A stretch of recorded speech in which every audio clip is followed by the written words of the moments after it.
everyone, it's Mel Carvalho at Awesome Life 101, and I wanted to take a little bit of time today to talk about an abundance mindset, what it is, and why it's so important. And the reason that I really wanted to dig into the topic this week, because the people that Tovi and I work with at Awesome Life 101, I know you are all here because you want to change your life and achieve your dream life. And one of the things that we see holding people back the most is this lack of an abundance mindset. And so I really wanted to dig into it a little bit, give you a taste of what it is. I want to revisit it next week and really go deep into some practices that you can incorporate into your life to build more abundance lives, a more abundance mindset. But to get started, I really want to talk about the definitions, what it is, and why it's so important. So I want to start by thanking you so much for being here and watching.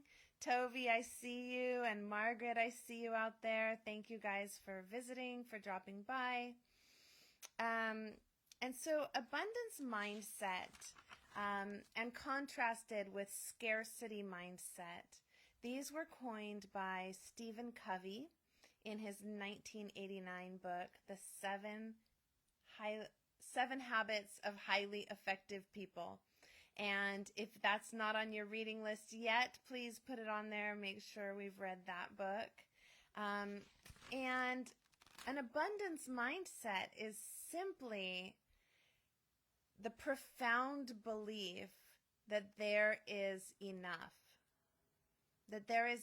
for everyone, and that there is enough for you in your life. And it's contrasted with a scarcity mindset, which simply says there is not enough. There's not enough for everyone. And oftentimes this is explained with a metaphor of a pie, and the idea that if someone else gets a big piece of pie, that means there's less for everyone else. But I think that that's a little simplistic. I think that if you think about somebody making a huge income, millions and millions of dollars every year, $200 million a year, and check in your gut and see how that makes you feel. And if it makes you feel angry and resentful, like it's not fair, that is coming from a scarcity mindset, that there's not enough. And if hearing about someone making $200 million a year is exciting and makes you curious about how they could be that valuable, what is the value that they're bringing to the world, that's coming from an abundance mindset. Another good way to check yourself on this is when someone brings a new idea, for example, to a staff meeting or to a family dinner that you're at, and someone says, hey, I have an idea. What if we did this? And you'll notice in yourself and you'll notice in other people, there's kind of an instant reaction of either, that's a great idea, how can we make that happen? Or, I don't think that's very feasible. And certain people tend towards one or the other reactions most of the time. And so notice whether you are that's a great idea type of person, or whether you're that doesn't sound very feasible type of person. Because as Henry Ford said, whether you think you can or you think you can't, that's what's going to happen. That probably wasn't his exact words, but paraphrasing Henry Ford, right? And so if you think that's not very feasible, then the universe is going to conspire. Your brain is going to conspire to prove to you that you're right. And if you hear an idea and you go, oh, that's a great idea, how can we make that happen? Then the universe is going to conspire. Your brain is going to conspire to find ways to make that a great idea, to make it work out well for you. And I'm not going to go too deep into the actual law of attraction, but as I go through talking about qualities of an abundance mindset versus a scarcity mindset, I do want you to have this idea of attraction in mind and the idea of attractiveness.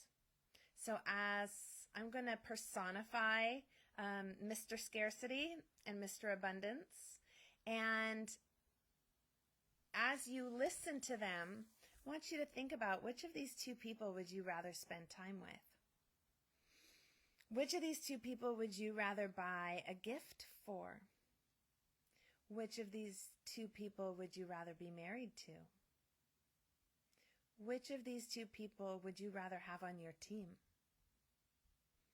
Which of these two people would you rather give a promotion to? Which of these two people would you just rather be around, right?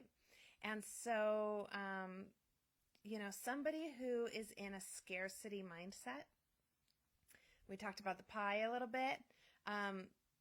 Person with a scarcity mindset, they're like typical pessimist. They see the glass as half empty.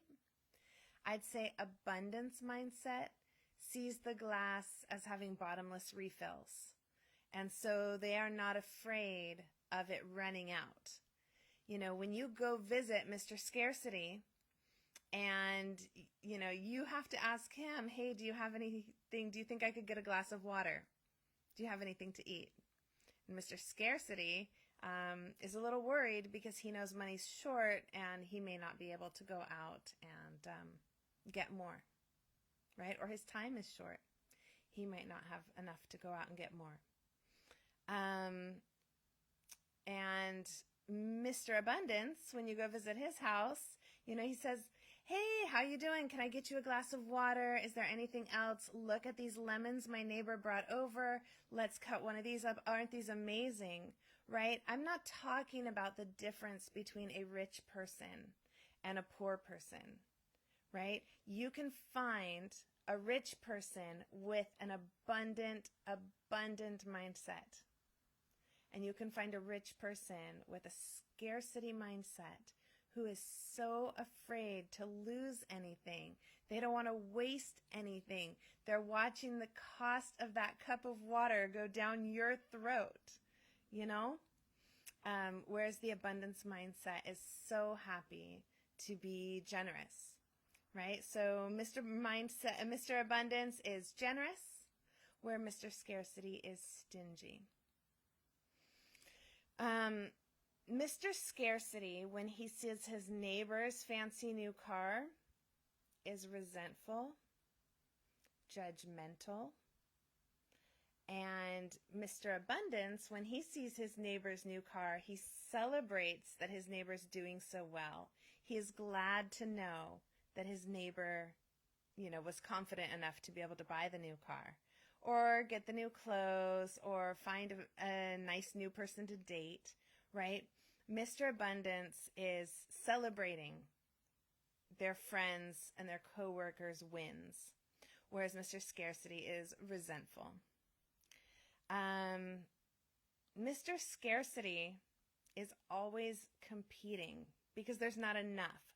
Somebody has to win, and that means other people have to lose.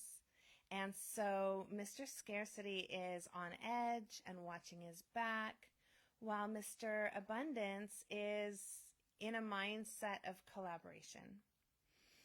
And when you have that abundant mindset, you are happy to share. You have plenty of time to explain something again, to lend a hand, to lift someone else up. And you know that a rising tide lifts all boats. So if your organization is doing well, that's great for you.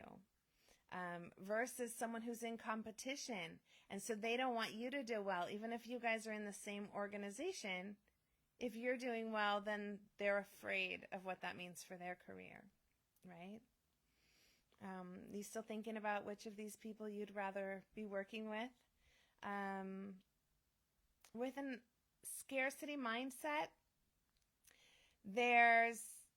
you got to hold on tight because you don't know what'll happen if you lose something. And that could be money, but it could also be relationships, right? This happens a lot in dating. So once someone with a scarcity mindset finds that right person, they can get so afraid of losing them. They can hold on so tight that it smothers the other person, and the other person needs some air, needs to get away. And the more that they pull away, the more the scarcity mindset, Mr. Scarcity, chases after them and calls and texts and is needy, right? Which is not attractive. Whereas someone with the abundance mindset knows that there's enough, knows there's enough love there, knows that even if it doesn't work out with this one person, there are millions of amazing people in the world, and they're going to find their person, right? And so if their partner needs a little time and a little space away, Mr. Abundance says, take all the time and space you need. I understand. And regardless of what happens, Mr. Abundance is going to be okay, right? Mr. Scarcity tends to focus on how something won't work. I touched on this a few minutes ago, right? Very focused on why something won't work, how it won't work. There are people in our organization that I see all the time thinking about why this may not be a good idea, why something's not working for them. The market may be oversaturated. There are too many people doing it, right? Whereas Mr. Abundance sees every other person doing it and says, it is proof, it's social proof that this is a great idea, right? There are lots of people doing this. And, you know, these are lots of people that I can collaborate with and share ideas with and ask questions to. Mr. Scarcity thinks small. Pure and simple. They're afraid to dream big. Whereas Mr. Abundance dreams big and is solution oriented and trying always to figure out, how can I make this work? What do I need to do to be successful, to make this work? Whereas Mr. Scarcity is, you know, always thinking about the ways it's not going to work, or just limiting, you know, kind of thinking small, avoiding risk. Whereas Mr. Abundance is aware of the risk and willing to take the risk, owns the risk, is excited about change and opportunities that are coming along. Whereas every time something changes, Mr. Scarcity gets kind of thrown into a tizzy because they don't know what that's going to mean, and it might mean losing something. And scarcity mindset is all really fear-based, fear of losing something mindset. Whereas abundance mindset is gratitude, gratefulness for all the blessings, counting all the blessings, and confidence to take on whatever's coming up next, whatever change.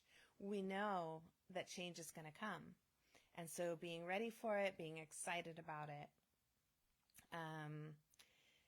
You know, just like Mr. Abundance loves to lend a hand, do a favor, share information, and they also love to share credit. They love to point out all the people who've helped them along the way, whereas Mr. Scarcity is afraid to share credit and wants to make sure that they get as much credit for themselves. Are you still thinking about which of these people you would rather be on a team with or be married to? Right? Mr. Scarcity spends a lot of time in anxiety, stress, frustration, and Mr. Scarcity struggles while Mr. Abundance succeeds. And basically, Mr. Abundance just lives in this place of gratitude and counting their blessings. So I hope that while you're thinking about this and you're thinking about which one of these two people would you rather give a gift to, the one who is so grateful for it, or the one who wishes it was something a little bit bigger or a little bit better, right? And then you can see why the law of attraction is so powerful, because as you go through your life with one of these two mindsets, everyone that you interact with is returning that kind of energy. And so if you go into a grocery store with this abundance mindset and this gratefulness and this willingness to lend a hand,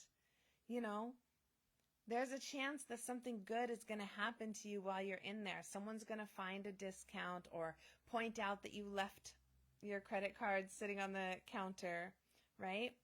Whereas you walk in resentful and, trying to always be the one on top, and people are going to want to take you down a peg. That's just kind of the way that life responds. And so it's so, so, so important that you become aware of this, that you become mindful of which of these you're cultivating, which of these you're practicing on a daily basis, how you come across to people, because it can truly transform your life when all the energy, that gets reflected back to you is this abundant, bottomless refills reality. The biggest part of this that I'm really coming to own more and more in my life is this idea of celebrating other people's successes. For a long time, I did have that scarcity mindset, especially in terms of, people just having massive, massive amounts of wealth. And I really, I guess I assumed that in order for them to have that much, it was at the expense of others. And now I really realize that we each have to be responsible for our own stories and our own lives. And, when I see their success, it gives me inspiration to build my own value, and what I can offer. I really believe in the divine law of compensation. And so the more value that I offer to people, then the more that comes back to me. And so, I really, Tovi and I both really focus on how can I help? How can I serve? What can I do for you? And not worrying about what's in it for me or how I compare or to anyone else. Anyone who's doing better than me in an area that I want to be in is now an inspiration. It's now someone that I can mirror. Tovi and I have started taking swing dance lessons. And so I love to just sit and watch the people and admire the style. Whereas before it used to make me so intimidated to see others be so good at something. And there was just that sense of like, I'll never be that good. Or I'm embarrassed to go out and try, right? And now it's just exciting to think about how much possibility there is out there to grow and to get better at something, and to be inspired. And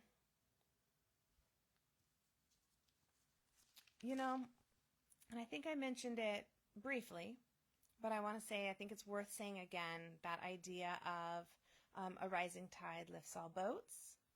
And the image that I have in mind, besides the bottomless refills versus, the half empty cup.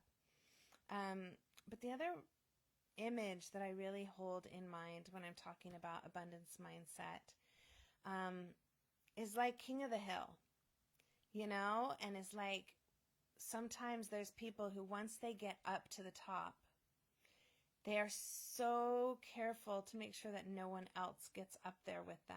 And you can just, it's so clear. And not wanting to be that person myself, and not wanting to have that like defensive feeling. And then I notice other people who are at the top of any kind of arena reaching their hands down and lifting others up. And then just, everybody succeeding, and just growing in this thing we call life. And this thing we call, human evolution. And so supporting each other and just lifting your hands down and lifting the next person up, and then, raising your hands to be lifted up as well, asking for help, is very abundance mindset, knowing that other people are happy to help. And, when we do this, then we can break through to the next level of success. And it's just really exciting to think about the more that people, this, like I said, these terms were coined in 1989. And so thinking about, as human evolution goes on, the more and more that this mindset permeates society, and the fact that I get to be a part of sharing this and spreading it. And I hope that each of you who are watching will share this content or pass it along word of mouth in the next conversation you're in, at a restaurant or whatever, sharing the idea of an abundance mindset. And like I said, next week we're going to come back with some strategies, some real practices and rituals to just really embed the abundance mindset. But I didn't want to overwhelm today with too much information. I just wanted to make it very, very clear. So hopefully you have a clear distinction what we mean when we're talking about an abundance mindset. It's not about wanting more. It's about being grateful for all that you have and knowing that there's always enough, and there's enough to share. So thank you so much for joining me, for sharing some of your precious time. I love you, and I hope this was useful for you. Take care. Bye-bye.